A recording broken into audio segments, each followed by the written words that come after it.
Assalamualaikum warahmatullahi wabarakatuh. Anak-anakku sekalian, kita lanjut pelajaran tentang momen gaya. Momen gaya. Nah, simbolnya begini. Nah, momen gaya itu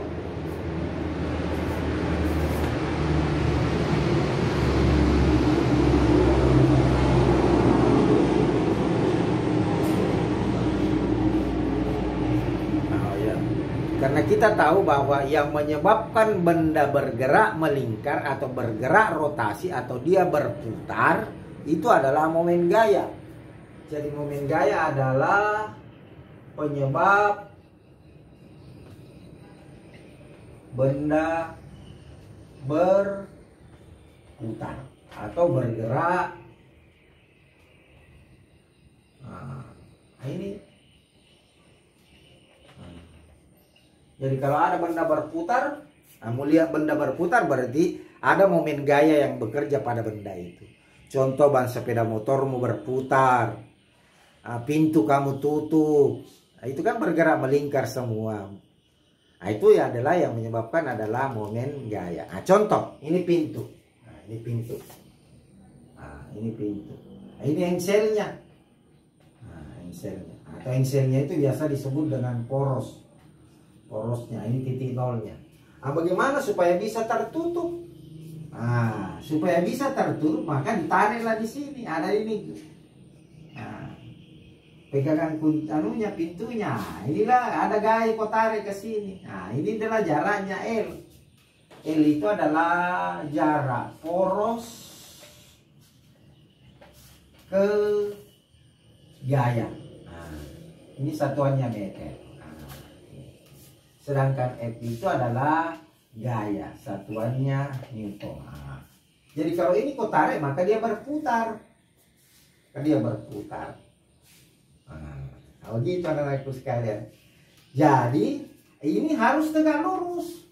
Jadi syarat terjadinya momen gaya atau syarat bekerjanya momen gaya harus tegak lurus.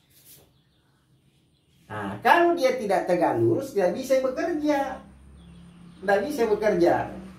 Yang bekerja nanti dia bekerja baru nanti tegak lurus baru bekerja, itu momen gaya. Kalau tidak tegak lurus saya tidak bisa. Maksudnya tidak tegak lurus antara gaya dengan jaraknya L-nya. Nah, atau biasa juga orang sebut dengan gaya. Nah, kan begini, lihat ya. Nah, begini toh ya. Contohnya ini. Ini jaraknya, ini gayanya, ini kau tarik. Ini poros ini yang di ujung tangan saya. Kalau kau tarik begini kan berputar. Kan begini tuh berputar tuh. Nah, begitu. Nah, jadi dirumuskanlah momen gaya itu sama dengan gaya kali L. Satuannya Newton kali meter atau Newton meter. Ini. Nah, ini. Oke anak-anakku sekalian, saya lanjut. Nah, saya hapus mini.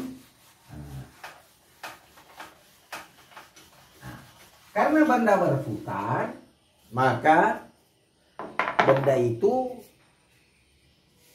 ada yang berputar searah jarum jam, ada yang berputar berlawanan arah jarum jam. Nah, contohnya ini. Ini L, ini F. Nah, ini tegak lurus, ini F-nya. Nah, maka ini berputar searah jarum jam. Ini porosnya titik O. Kalau ini berputarnya searah jarum jam begini. Berarti momen gayanya di sini positif. Nah, kalau dia begini, ini tegak lurus, nah ini F, ini L, nah ini poros. Maka ini berputar berlawanan arah jarum jam, makanya momen gayanya negatif. Nah, gitu. Jadi ini dirumuskan menjadi plus F kali L. Kalau ini dirumuskan menjadi minus F kali L. Nah, ini rumusnya. Nah, ini. Nah, begitu anak-anakku sekalian. Oke, paham? Nah,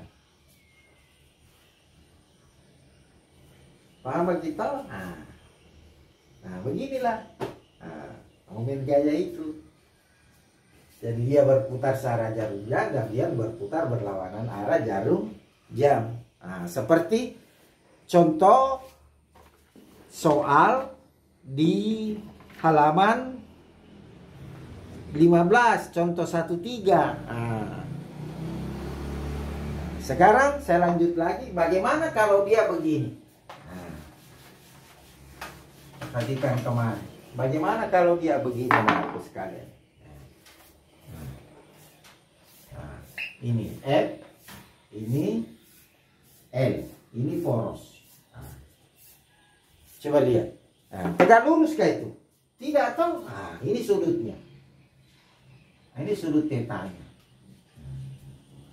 Bagaimana caranya supaya bisa bekerja ini? Tidak bisa bekerja momen gaya seperti ini. Tidak bisa.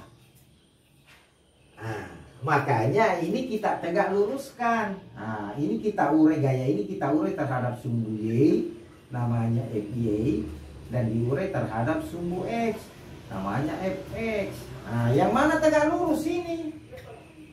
Apakah Fx tegak lurus dengan F? Tidak. Maka yang bekerja adalah Fy. Maka rumusnya adalah Fy kali F. Di mana besar Fy-nya adalah F sin theta, sedangkan ini adalah F cos theta. Nah, jadi ini rumuskan adalah F sin theta dikali dengan L ini. Nah, jadi diambil tegak lurusnya, jangan ambil yang tidak tegak lurus. Nah, jadi bagaimana dengan Fx? Fx tidak, karena dia antara L dengan Fx itu kan sejajar ki. Nah, yang diambil itu harus tegak lurusnya. Paham makin anakku sekalian? Nah, ini baru satu gaya. Bagaimana kalau dengan banyak gaya yang bekerja pada benda tersebut? Nah, saya ambil contoh seperti ini. Saya hapus nih.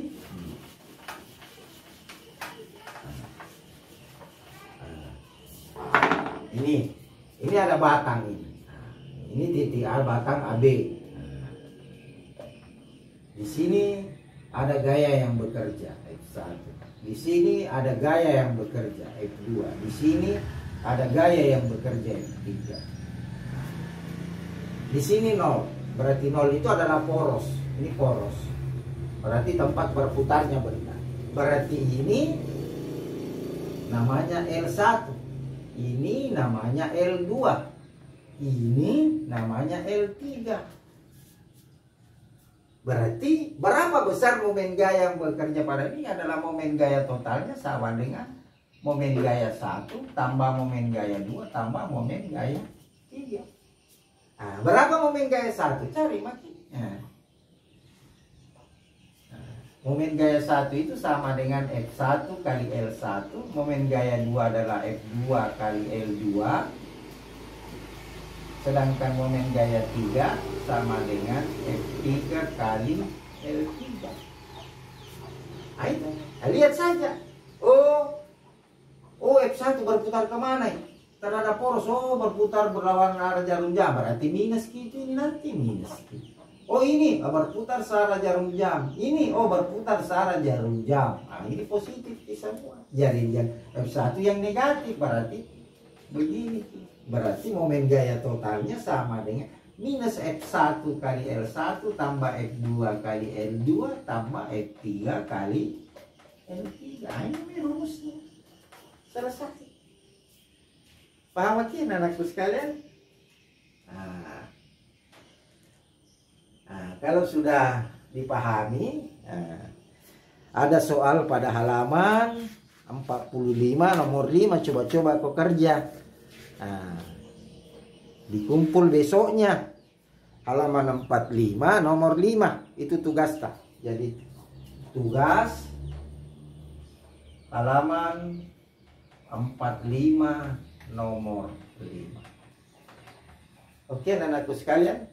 Oke, sampai sekian pertemuan kita. Saya akhiri. Assalamualaikum warahmatullahi wabarakatuh.